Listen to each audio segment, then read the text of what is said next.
the way that the West thinks about its interests, if you just think about it geographically, is our interests extend right up to your border.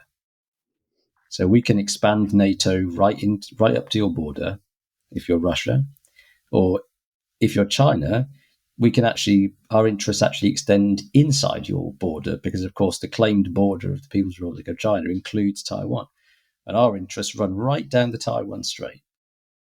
And what the West does not seem to be able to do is sort of reckon with the fundamental interests of really, large, powerful states that have the capacity to profoundly disrupt international order through violence if necessary.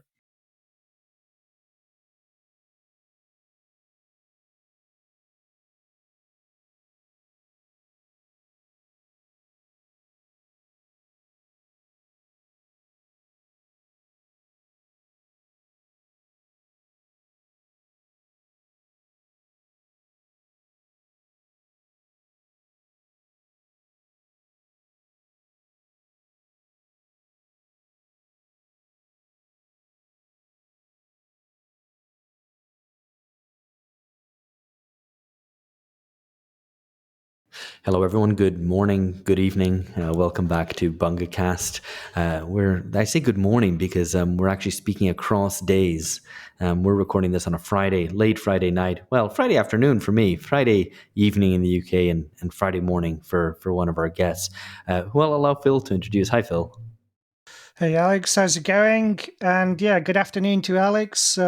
It's good evening from me because it's quite late at the moment. It's Friday, the 12th of July in the evening here in the UK. And this evening, we're joined by two guests that we haven't had on together for a while, though we've had them on in separate capacities at certain points, talking about various topics. Most recently, we've had Shahar Hameiri on with Tom Chodder to talk about their book, A Lockdown Country, Australia.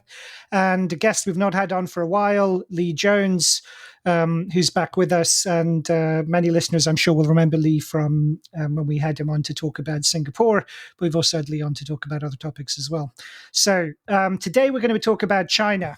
And like I say, Lee and Shahar might be familiar to our listeners, viewers, for those topics that I've mentioned, but in their academic role, they're most widely known, I think, most recently at least, for the work they've been doing together for a while now on the political economy of China's rise and China's economic and political growth and its increasing prominence, I suppose, in world affairs.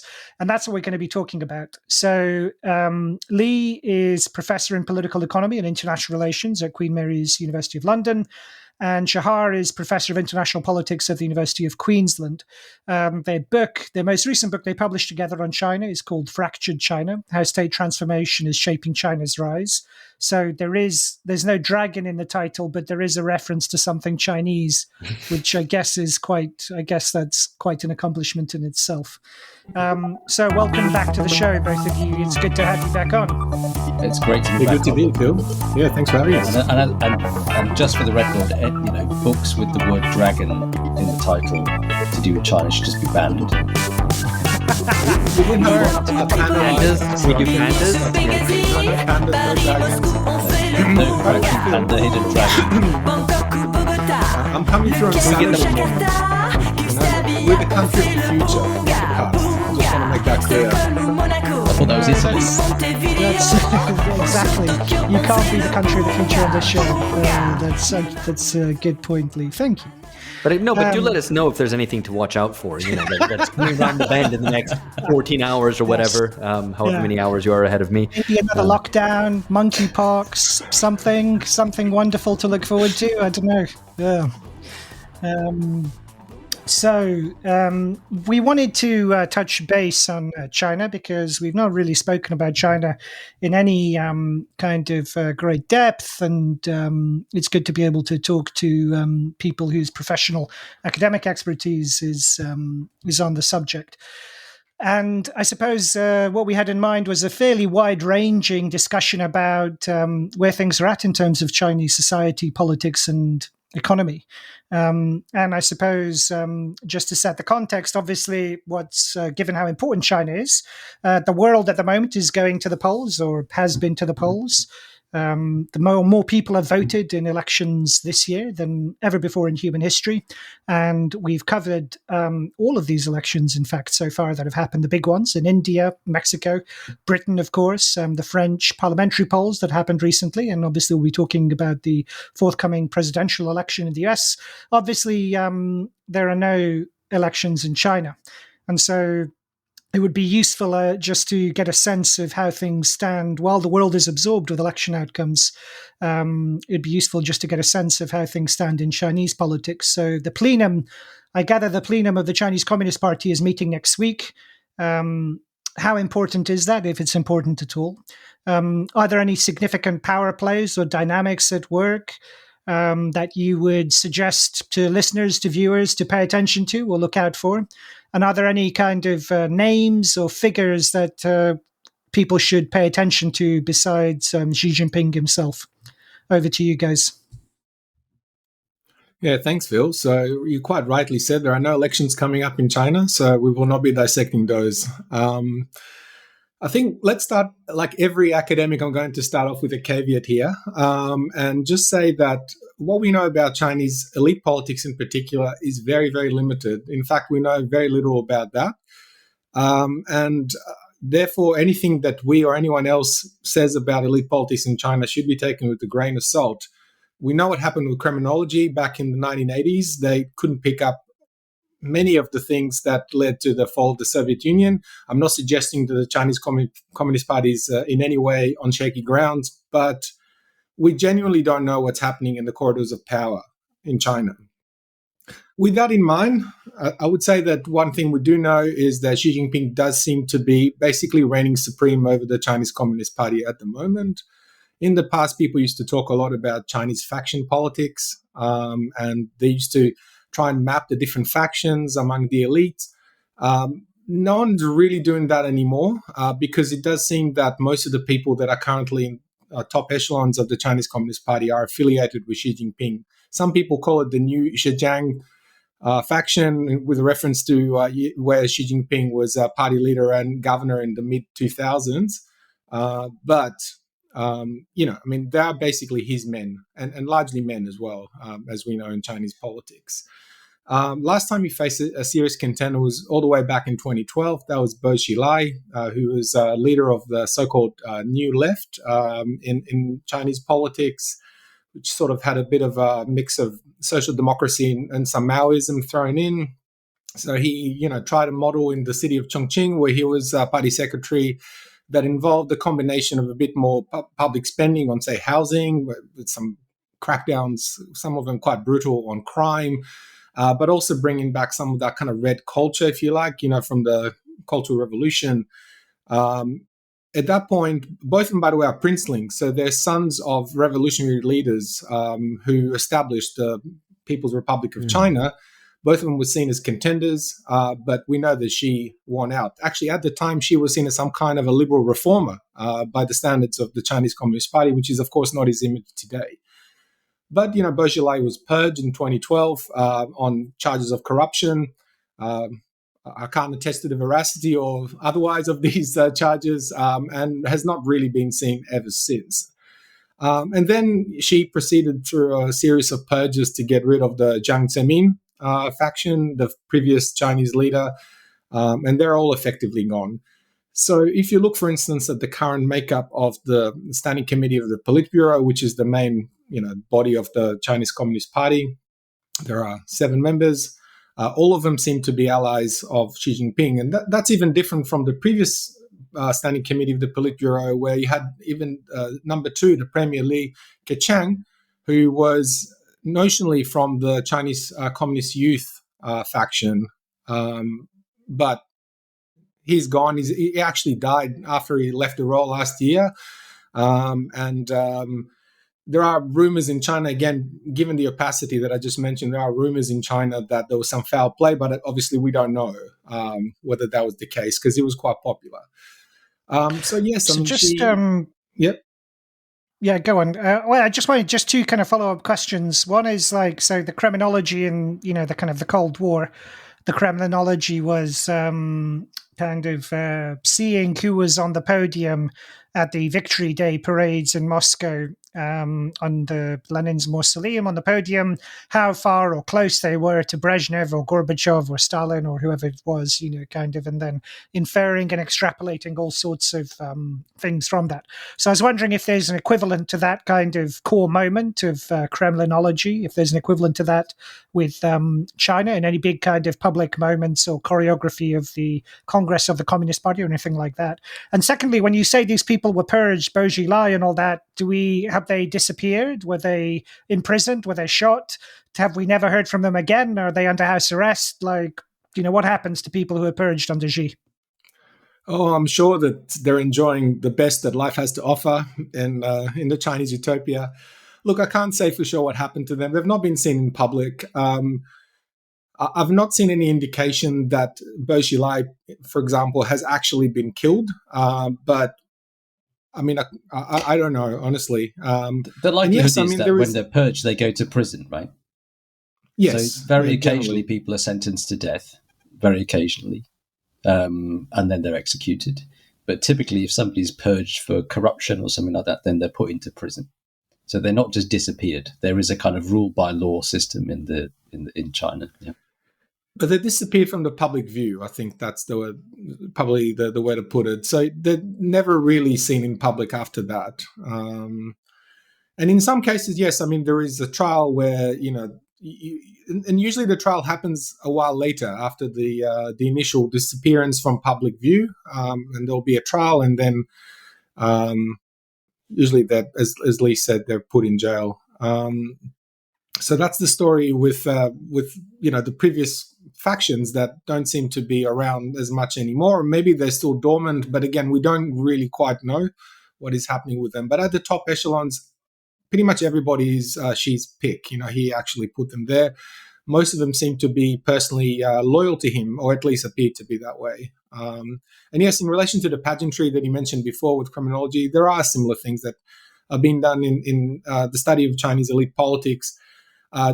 This is not something that I've paid a lot of attention to, that kind of research, that kind of analysis of who stands next to whom and how.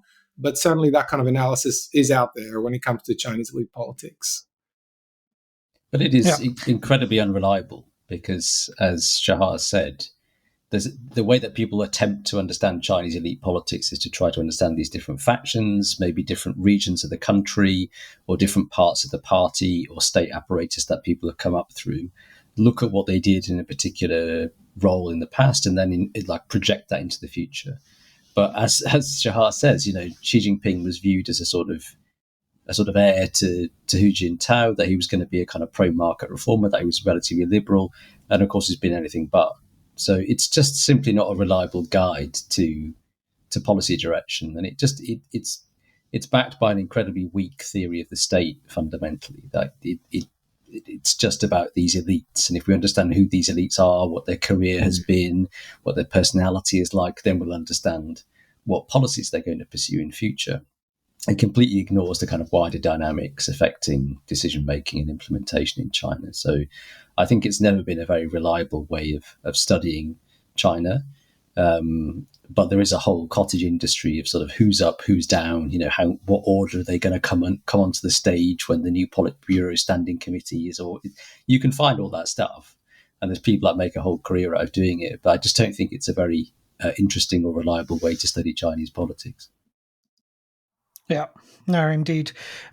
So given, as you said, no elections, obviously, the criminology equivalent is not to be trusted, or not to, we shouldn't put too much faith in it. Are there any changes? Can I just jump in, actually? I mean, I had a question very similar to yours just before, but the comparison with Russia does suggest itself. Listeners will know that we talked about Russia's imitation democracy and what has come out of that, and what maybe is developing indeed. And when you talk about Russia, it's like, well, nowadays you can basically talk about Putin, and that lends itself to a certain psychologization of politics. And you go, well, what is Putin thinking? Because that's what it's reduced to, and it's an increasingly narrow inner circle, et cetera, et cetera. I'm not suggesting that is necessarily the correct way to understand what is happening in Russia, but the structure of Russian politics kind of lends itself. Indeed, actually, that's an election we didn't cover. That happened in March, but I hear United Russia did quite well. So we'll have to cover the elections there next time around.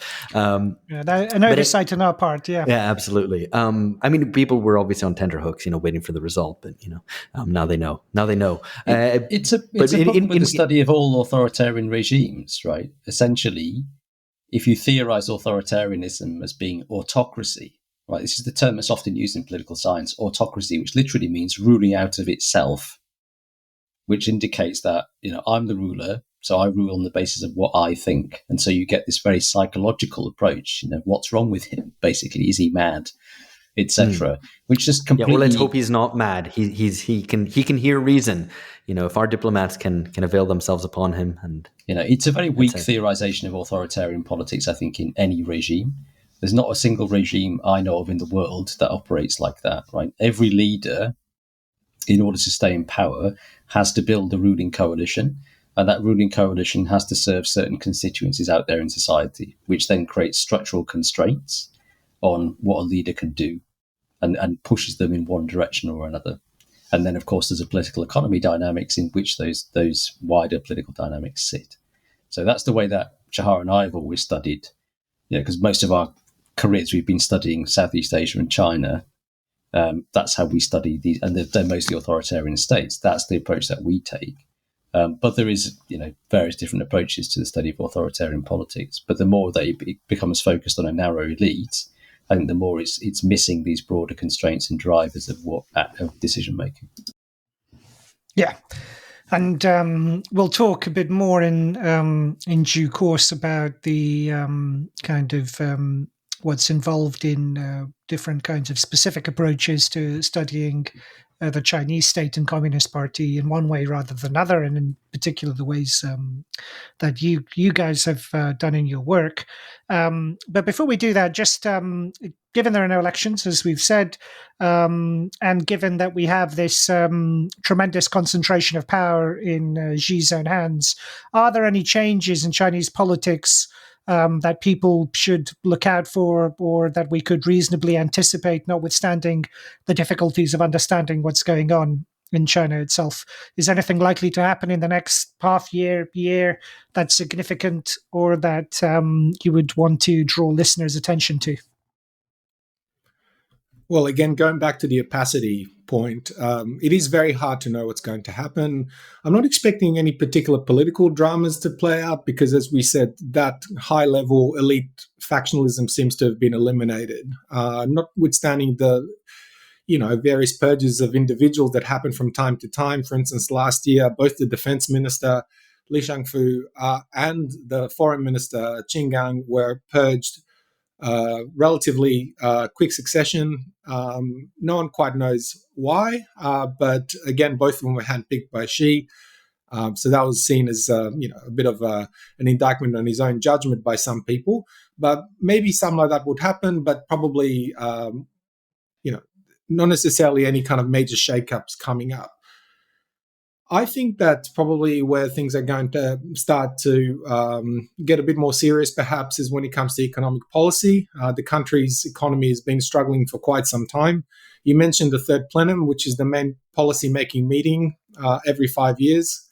It's happening next week. And there's been a lot of writing about what could potentially come out of that. Again, very hard to know in advance, but what I've seen, the signaling that's come out so far suggests that no sort of radical policy changes are coming, but I expect that there's going to be a variety of different measures trying and manage a few things, notably local government debt, which has become really quite extraordinary in size. I've seen hidden debt alone. And when I'm talking about hidden debt, I'm talking about the debt that's taken by bodies that were created by local governments to take on debt instead of them. That's quite apart from bonds and official debt instruments that they've issued. So these local government financing vehicles, as they're known in China, currently are estimated to around $10 trillion US, roughly, which is a lot. And there's no kind of sense of how they're going to be able to pay it back. So that's something that's becoming very difficult to manage. And I think that the party leadership is going to have to start tackling that And there's already been some talk about how that may happen. And then the other issue, which we may get to later, is the issue of the kind of crisis in real estate that's been going on also for a number of years and doesn't seem to be getting any better. So maybe these are the kinds of issues that are going to emerge. But again, it's very hard to say because you don't get that usual process that you would get in some countries where, there'll be public discussion about certain things and then they'll filter through to the policy process and so on. So sometimes things just emerge and sometimes they even surprise people like us because, we were not aware of the process that led up to them. Yeah. No, indeed. I suppose kind of building from the outside in, so thinking before we kind of dig a bit deeper into some of those kind of internal structural questions like the real estate bubble and the dynamics affecting local government decision-making in China, how thinking about the rest of the world's impact on China and putting to one side the US election for a moment, we'll talk about it momentarily, but is there any election in the world which matters for China, the US aside? I mean, I suppose I'm thinking primarily of the Indian election, but is there any other kind of significant political change or outcome this year that matters to China especially? Well, firstly, there's, of course, the Russian election. As you mentioned, they're on tenterhooks. They weren't sure who's going to win. And, of course, they're very pleased when their boy Putin won again. The incumbent, yeah. Yep. But I would say that one of the elections that really mattered to the Chinese leadership is one that already happened earlier this year, and that was the one in Taiwan, where Lai Ching-te, who was previously the vice president and is from the same party as the previous president, which is the party, not the Kuomintang that historically established Taiwan and so on. They're seen as more pro-independent. And the current president is especially seen as someone who has, throughout his political career, promoted the idea of Taiwanese independence. But, he basically found some kind of a workaround the problem because now he's saying that Taiwan is effectively already independent, so there's no need to issue an official declaration of independence. The status quo is fine. So that sort of allows him to try and eat his cake and have it too, if you like. Nonetheless, the Chinese leadership we don't know necessarily what they're saying, but what we've seen in the media, which to me suggests a particular line, seems to indicate great displeasure with the new president in Taiwan. We've seen some pretty strong condemnation of him as some kind of a puppet of external powers. I've got a quote here: as a dangerous separatist that is colluding with external forces to pursue independence provocations, was the line that was said about him. And there was a lot of real estate, quote unquote, dedicated to him, to denouncing him in the state media as well. We've also seen some intensification of Chinese activities around Taiwan before and after the election. So clearly they're not happy about him. Whether they're going to go any further is hard to say. Yeah. Yeah, I'm glad you raised it, actually, because Taiwan is something I want to come back to, and it's something we've both chatted about off the pod, kind of both individually and collectively. So we'll talk about it more. And then I suppose the big one is with regards to the US election and what seems now like the increasingly likely prospect of a Trump win, given with all the shenanigans with Biden's very obvious dementia and his failure at the US debate, the presidential debate some weeks back. How do you expect the CCP to respond to a Trump win later this year? I think the bottom line is that it's not like Biden is a safe bet for the Chinese either, because basically an anti-China posture is the only thing that the Republicans and the Democrats really agree on. That China's the problem, that we need a new Cold War against China.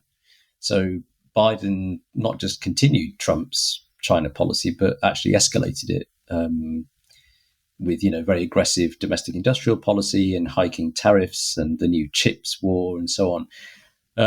But Trump, I think, on balance, probably looks even worse because he's proposing 60% tariffs on all Chinese imports, plus 10% tariffs on everybody else's imports as well, which would obviously be a lot worse for China than the current situation, and actually would entail such a massive economic shock to the United States that I think it's not very likely that Trump would actually go through with it. So I think the reaction would be from the Chinese side sort of more of the same, because what they've been trying to do for some time now is basically insulate themselves from the vagaries of American politics and the gyrations and decay of the American Republic. So, first of all, military modernization has been ongoing for quite a long time. That will continue.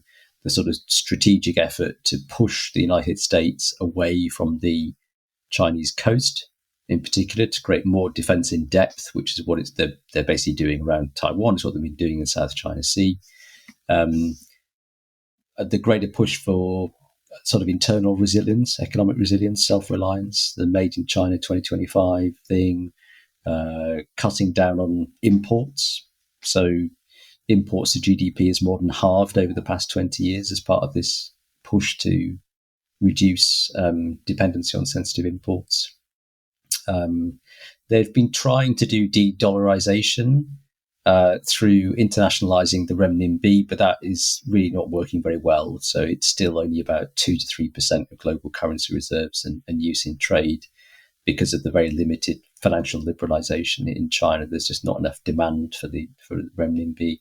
But they have been trying to develop various workarounds to avoid being targeted in the way that Russia has been targeted after the invasion of Ukraine. So setting up chips as a rival payment system to SWIFT, for example, trying to shift as much of their own trading goods into renminbi as possible.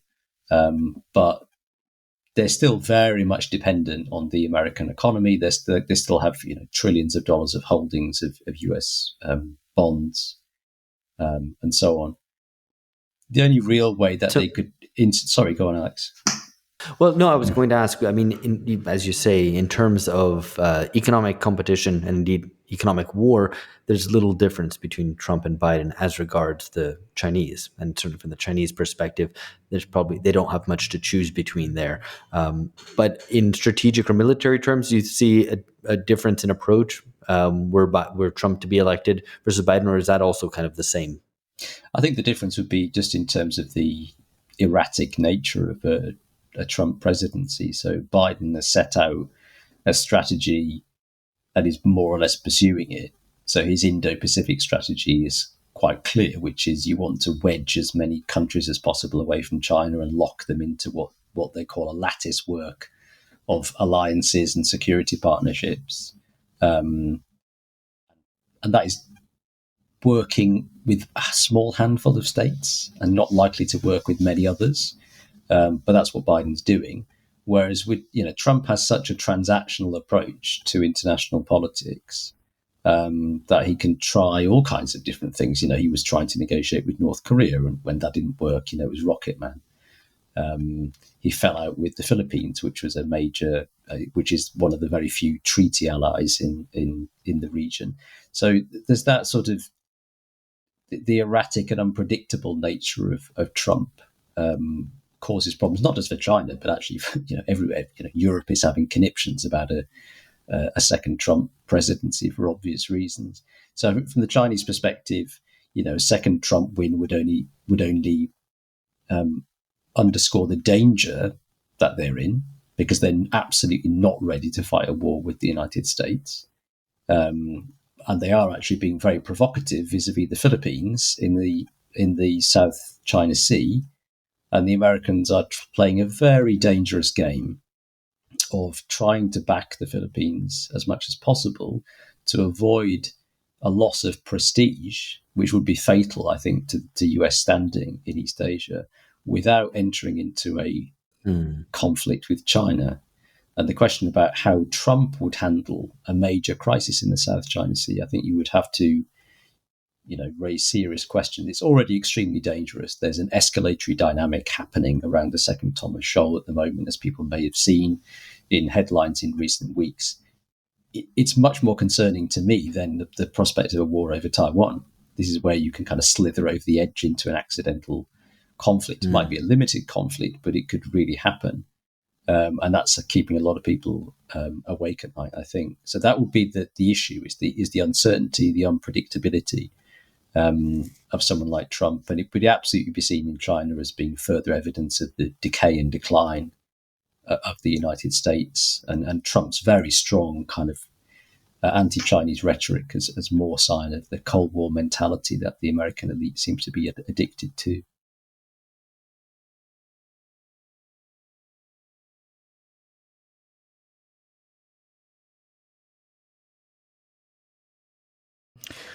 So this cuts, I suppose, to these more conceptual questions of the nature of the Chinese regime itself that you've touched upon. And you've both been working on Chinese politics and political economy for some time, and you've taken issue with some common presentations of Chinese politics and society, both in the scholarship and in the wider debate, that go beyond merely querying the use of certain motifs, such as pandas and dragons. And one of the myths that you guys have kind of taken aim at is this idea that, and particularly I suppose it's taken hold with the consolidation of Xi's dictatorship, is this idea of China as this monolithic, kind of fully integrated state, which is simply an extension of this individual autocrat's will. So can you explain to us why that isn't the case? And also, what's at stake in understanding China in the way that you describe, rather than as this kind of uniform monolith? So there's two different questions there, I think, then they're both quite big questions. So let me just try and address the first one. How do we think about the Chinese party state? So the typical view, as you say, is that it's just this monolith. You know, Xi Jinping takes all the decisions, tells people what to do, everybody salutes and does it. You know, Xi is chairman of everything, is the new Mao. You forgot to mention the white cat, Lee. The white cat, so Yeah, the idea of kind of Xi as the Bond villain, sort of, you know, stroking the white cat and chuckling to himself. I wondered what the white cat, you know, this is not a new view. And I think in some ways it's a kind of projection of our own sense of internal decay and disorder in the West. That, these authoritarian states, you know, they're so much better at planning. They're so much better at strategy. You know, we just flail around and are so consumed by the latest electoral cycle and so on. And I think from the part of Western elites, I think there's long been this kind of desire and longing for that level of control. Certainly people like Blair, for example, they were great admirers of the Singaporean system. And I think, so there is this kind of attraction that they feel, but also this repulsion, but it's a mirror imaging thing that's going on. And I think when you look at the literature on China by China specialists, this is just not the way the Chinese party state has ever really worked. So from the 1980s, there's been this huge literature developed on so-called fragmented authoritarianism, which says actually it's a lot more complicated than this. And what we do in Fractured China is sort of build on this sinology of the Chinese state and bring in state theory and bring in our work on the transformation of the state under globalization and say, look, is China really that different? Because this work develops in this very small area study siloed by just a load of Chinese experts who just only read China stuff. So they present it as a very unique story. But actually, you know, we're coming at it more from a kind of, you know, IR theory, state theory, political economy perspective and say all states have been transformed under globalization, right? So if there was ever a kind of sort of Weberian command and control style state, then they might have existed broadly between the mid-1940s and the mid-1970s. And after that, they've been fundamentally transformed through processes of economic globalization. And what we see is that there are three vectors of state transformation. So the fragmentation of power, authority, resources across state agencies, and often in the Chinese context with overlapping and conflicting mandates. Then the decentralization of power, authority, control over fiscal resources to subnational governments, which in the Chinese case subnational governments are empowered to manage their own external foreign economic relations. So they sign treaties with African governments and so on. And then the third vector is the internationalization of party-state agencies that were initially developed purely for domestic reasons, but now have acquired an international role. So state-owned enterprises are the obvious one. They were created for domestic purposes and often were actually government ministries to begin with. And now they're these global enterprises. The Coast Guard was only meant to be sort of immediately policing what's going on in the immediate coastal areas of China, but now they're out there in the South China Sea fighting these grey zone battles. The Ministry of Public Security is taking on international policing roles in places like the Mekong River area, the policy banks that are lending internationally, the People's Bank of China, which is now part of the kind of global regulation of central banking and finance and so on. And so this is the kind of the pluralization of all these different agencies that are actually involved in China's foreign affairs. And they're not simply told what to do in minute detail by Xi Jinping, who can take every decision on every single issue. It's just not how the party state works. So could you give us an example, particularly the first one, because the second one, the decentralization, it's kind of going down to the regions and things like that. I think everybody can conceptualize that. The internationalization, you gave some examples of what that looks like. What's the first one like, where authority is kind of dispersed? So let's take Coast Guards, for example. So at one point in time, there were 5 or 6 different Coast Guard agencies that had all emerged with different mandates and different issues from different parts of the state apparatus. And they were basically fighting with each other for resources. So they were competing to be seen as the most forward-leaning in defense of China's sovereignty, and basically engaging with clashes with other countries' trawlers and coast guards and navies in order to prove to the leaders that they were the ones that you should give extra budgets to. So this was a major reason behind the escalatory dynamics in the early 2010s. And then they've tried to merge some of these together, not all that successfully, but there's still two different Coast Guard agencies. And if you look at, say, counter-narcotics, I think there's over 20 different agencies have some responsibility for counter-narcotics. So, I mean, these examples sound, I don't want to say trivial, because they're obviously serious matters, but they are not agencies with a sort of, I guess, like executive decision-making power.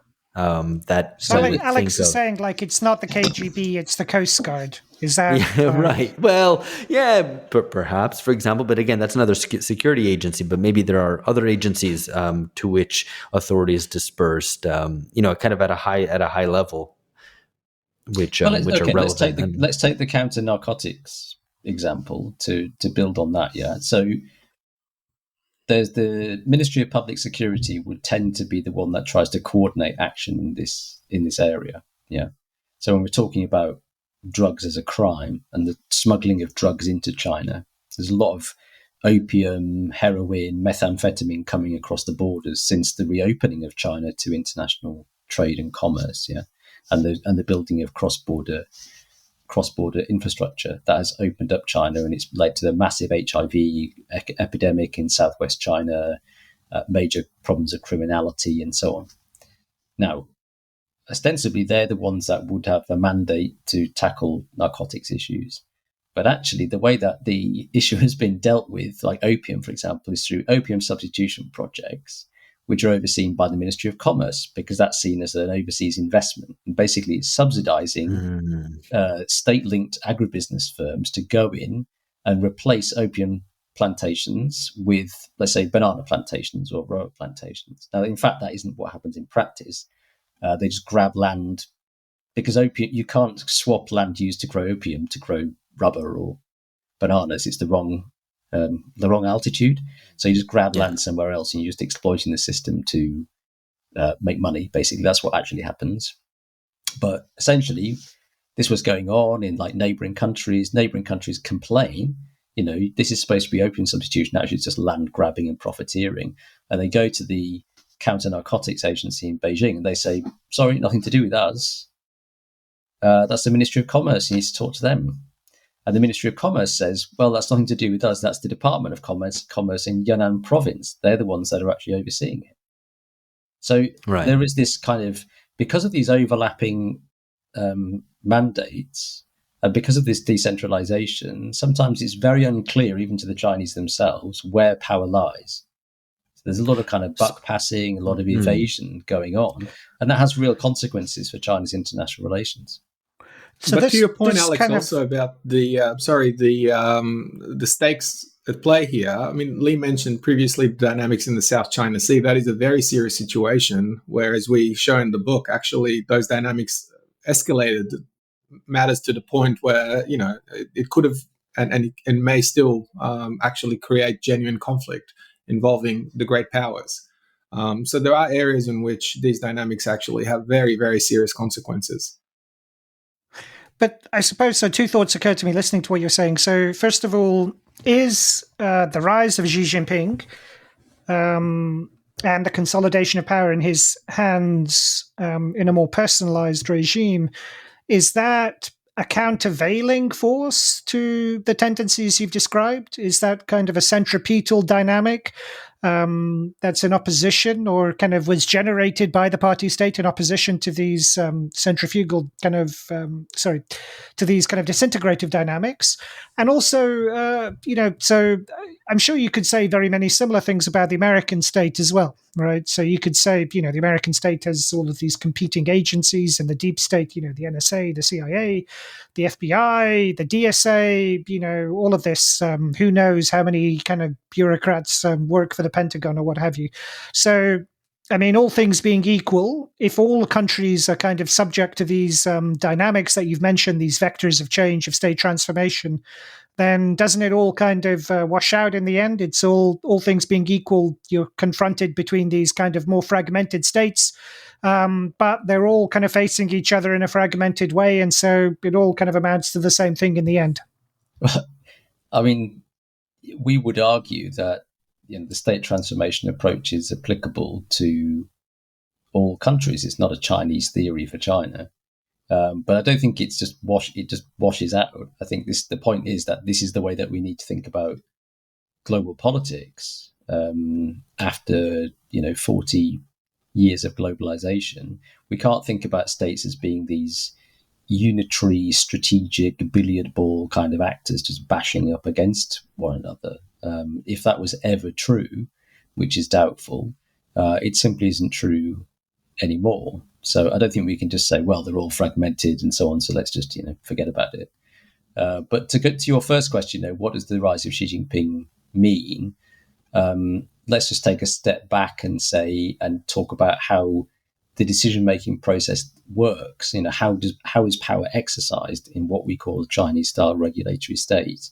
So it's not the case, even under Xi Jinping, that these agencies are told what to do in minute detail and then micromanaged into compliance.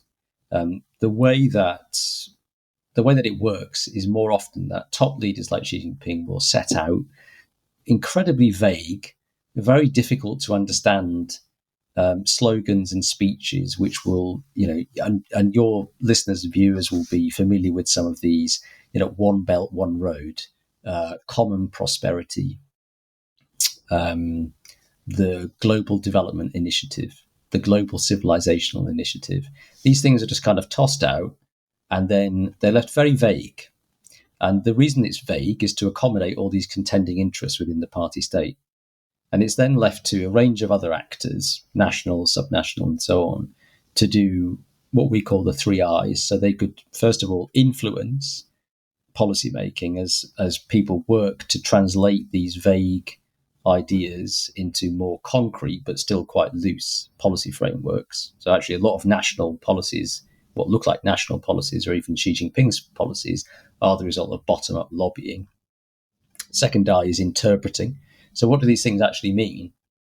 Working out through a process of trial and error, through bickering with one another, or simply through implementing things and seeing what happens, and obviously implementing things in a way in line with their own sectional interests, in a way that suits them, or in line with local conditions or available resources.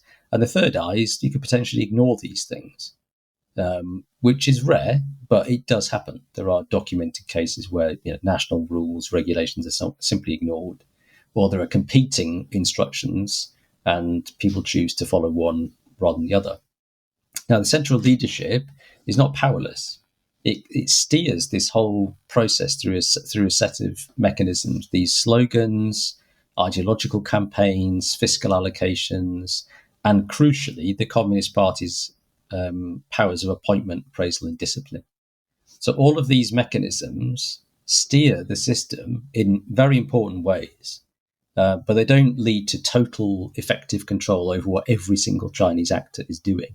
And the way that we see Xi Jinping is that he is simply a very forceful player of that game. So all of those things that I've just mentioned, he's pulled every single lever and he's pulled them very hard. Or, to mix my metaphors, he's dialed them all up to 11. And, the way to understand him, I think, is that he's a party man and he's been brought in by the party itself to try to rectify some of the drift and decay and disorder that has built up in this system under the reform era, particularly under Hu Jintao, and the total lack of discipline, which was leading to people doing all kinds of different things in line with their own pecuniary interests and undermining the legitimacy of the party state in the eyes of the public, and therefore undermining the sustainability of CCP rule. So I mean, I wanted to ask, go on, Alex. It follows kind of directly on from that. I think you've already hinted maybe at what the answer might be, but that's how it works. How stable is this system? And particularly, as in contrast to the kind of monolithic state model, which you critique and you say that isn't representative of reality. It would, I think, generally be understood that this kind of much more integrated monolithic state would be perhaps more stable, although if it topples, it all falls apart. Whereas this kind of much more fragmented state might be, I don't know, more or less stable, and then I guess that implicates questions of legitimacy. So does the thing kind of work and hold together because no one is really ultimately responsible and therefore responsibility gets dispersed, or how does it work? Yeah, look, that's a very good question because we have seen similar systems collapse in the past. So I think, it's a good question to ask in the Chinese context as well. Indications are that the system is fairly stable to the extent that, broadly speaking, people remain part of the system. I think partly it's because, firstly, the Chinese Communist Party maintains a very strong grip on any independent sources of power outside of the Communist Party. We've seen that time and again, and certainly very recently under Xi Jinping, the way in which they've gone after well-known entrepreneurs like Jack Ma, for instance, the founder of Alibaba, a very large company. He went from being this quite well-known public figure who was seen quite frequently and occasionally would even kind of push back a little bit on policy in different areas, seemed quite kind of cocky and this kind of man of the world, to basically disappearing publicly for the last I can't remember exactly when he started, but roughly around 2-3 years, he has not been seen in public at all.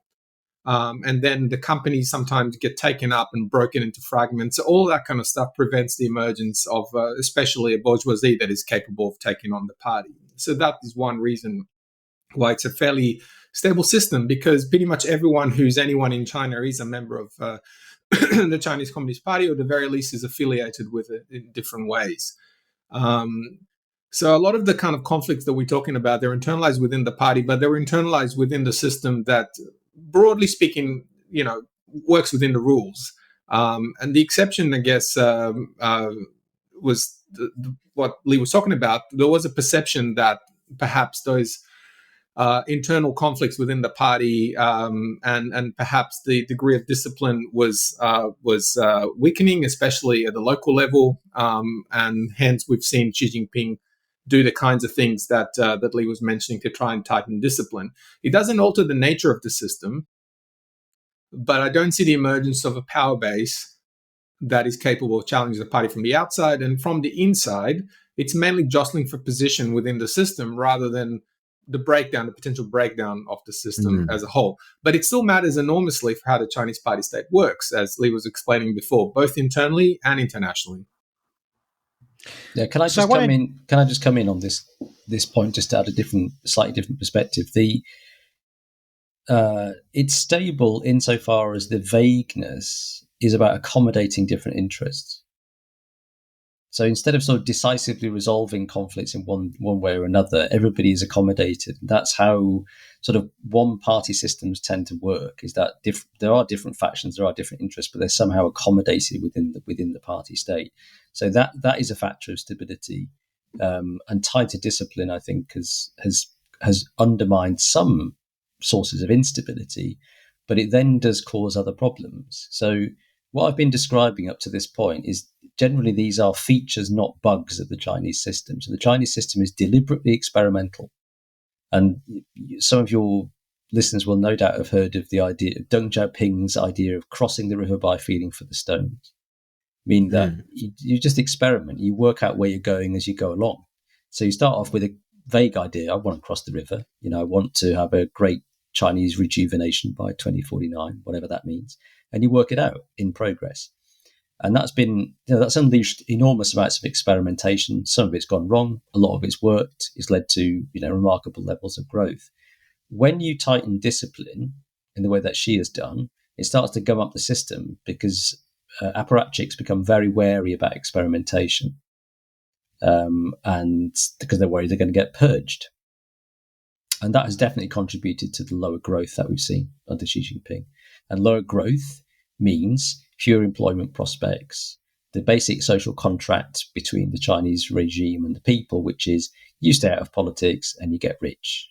That contract is starting to break down. So that levels of youth unemployment exceeding 20%. Now, the Chinese have stopped publishing the statistics on youth unemployment.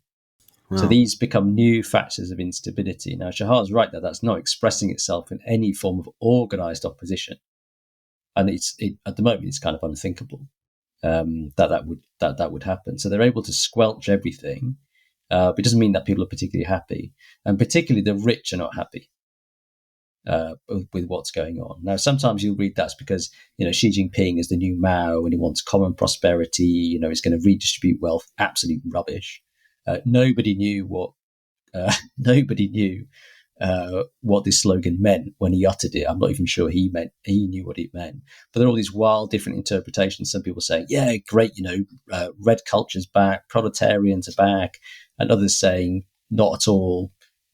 This is just about sort of modest redistribution to stabilize society. And I think Xi has come down quite clearly on the latter side. And so what we're seeing is remarkable levels of capital flight from China. So first of all, there was quite a lot of use of the cover of One Belt, One Road to smuggle capital out of the country into various real estate projects, entertainment, and so on. Now a lot of these loopholes have been clamped down on, but increasingly Chinese organized crime is moving into money laundering for overseas drug cartels. And in true Chinese style, there's massive overcapacity in money laundering on the Chinese side. So they're doing it at very cutthroat prices. So apparently charging only 1%, whereas most people charge 10% laundering fee. And the way that this works is that they take dollars from, let's say a cartel or fentanyl traffickers in the United States. They give the dollars to rich Chinese people living in the United States, and then they organize a bank transfer in renminbi back in China, and then they use the dollars to invest it or buy property or whatever. The estimates, I'll just give you the figures. The estimates in the first quarter of this year, private capital flight from China was running at an annualized rate of about $516 billion. And it was even higher in the third quarter of 2022 when it hit nearly $738 billion. So we're talking about private capital flight at the level of the GDP of Norway. So these are well. There you have it, listeners. If you have some money to launder, the Chinese charge good rates. We also at our via our Patreon, for example, also offer excellent rates if you have any dirty money to launder. So anyway, sorry. Are you offering 1%, Alex? 1%. We'll do 0.9. We'll do 0.9. You can't undercut the Chinese. Definitely not. That's market competition for you. I want to come back to some of this because I mean it's kind of intrinsically interesting, but also I think it maybe helps explain some things about China that also are currently kind of mesmerizing Western elites in a different way. But first to tug it back, I suppose, to some of the big headlines with respect to geopolitics and diplomacy. One big development that is kind of in Western papers at the moment is Chinese troops are training in Belarus, so on NATO's eastern borders, and there's more rhetorical mudslinging over NATO, NATO's kind of tentative moves to suggest that it might branch out into the Pacific, and also China's hostility to NATO generally. So this takes us to the question of the Sino-Russian alliance, and so-called the alliance without limits, and sealed with a close kind of personal friendship between Xi and Putin. And the consensus generally is that Russia's the junior partner in this relationship, if not indeed edging into a satellite status with regards to China. So I was wondering if you guys could give us your appraisal of the alliance, and how important is Russia as a partner, as an ally to Xi's foreign policy and diplomacy? So, firstly, it's not an alliance because China doesn't really do alliances. Technically, it's a comprehensive strategic partnership of coordination.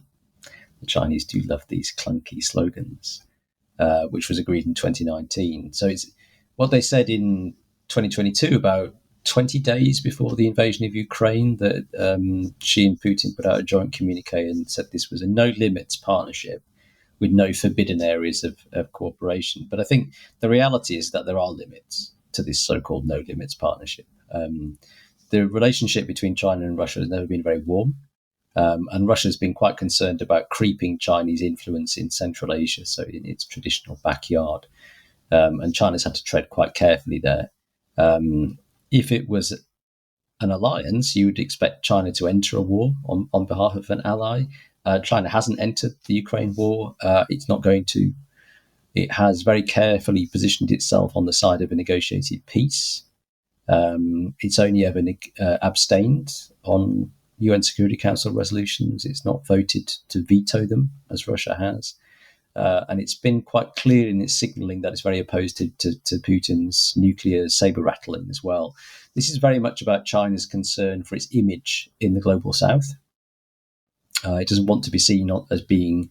It positions itself as a consistent defender of the UN Charter. So it doesn't want to be seen on the side of just openly violating the UN Charter on norms of kind of sovereignty and intervention and so on. These are quite important to the Chinese. But it's also about the economic imperatives. They need access to the United States market and to the European market. They can't afford to totally antagonize Western states at this point in time. So that means that they've been quite careful about what they've actually done and not done. So they've never supplied any weapons to Russia that we know of. Chinese firms trading with Russia have been quite careful around dual-use items. Not to say that they've never supplied any dual-use items, but as soon as the United States says, "Oh, what's going on here?" and threatens secondary sanctions, you tend to find that the trade starts to ease off. So there's a lot of transshipment of dual-use items actually through third countries. And for a similar reason, we've seen Chinese banks backing off from transacting with Russia, so just refusing to transact in rubles, for example. And Chinese investors have not flooded in to Russia and snapped up assets at fire sale prices and so on. So although trade has really increased, there's a level of caution on the Chinese side about how they manage this. And it's true to say, I think, that Russia is a junior partner, although it's certainly not a satellite state and certainly not a vassal state, as some people would say. But the benefit to China is not unambiguous, because I think the Russian invasion of Ukraine has gravely exposed Russian weakness. It shows that it is a militarily weak state. It is not a so-called great power. It can't even conquer a relatively disorganized neighboring country. The war has forced Russia to orient its economy eastwards and made it very dependent on Chinese export markets and imported technology. But it clearly shows that Russia is a less useful partner, precisely because of this exposed weakness and now its relative diplomatic isolation. So China would be concerned if Russia lost, because then the West would just simply be able to wheel around and confront China. So it wants to avoid, big defeats. But it still kind of exposed Russia as not the greatest, most reliable partner. And I think, China's image in the West has definitely suffered through its association with Russia. It's managed that problem better in the global South, I think, where there's much less sympathy for NATO's proxy war against Russia. But it's not an unalloyed good for China, what has happened in the last couple of years. Hi there, friends. This is the end of a sample from an episode available only to subscribers at patreon.com/bungacast. For $7 a month, subscribers get at least 4 original exclusive episodes a month, featuring Alex, George, and Phil, as well as our regular contributors, Alex Gurovich, Amberly Frost, Catherine New, and Lee Phillips. We've got episodes on current affairs, extended interviews, exclusive episodes on theory, history, culture, docuseries, analyses of film, and our responses to listeners' questions and criticisms. And for $12 a month, you also get access to the very special BungaCast Reading Club, where we present the key books and essays necessary for understanding the world today, how we got here, and where we might be going. Of course, if you just want to try us out, there's also a $3 entry tier giving you 1 exclusive episode a month. We do hope you'll join us. These are turbulent times, and ideologically confused ones as well. We try to find some political clarity so that we might move beyond the age of bunga bunga.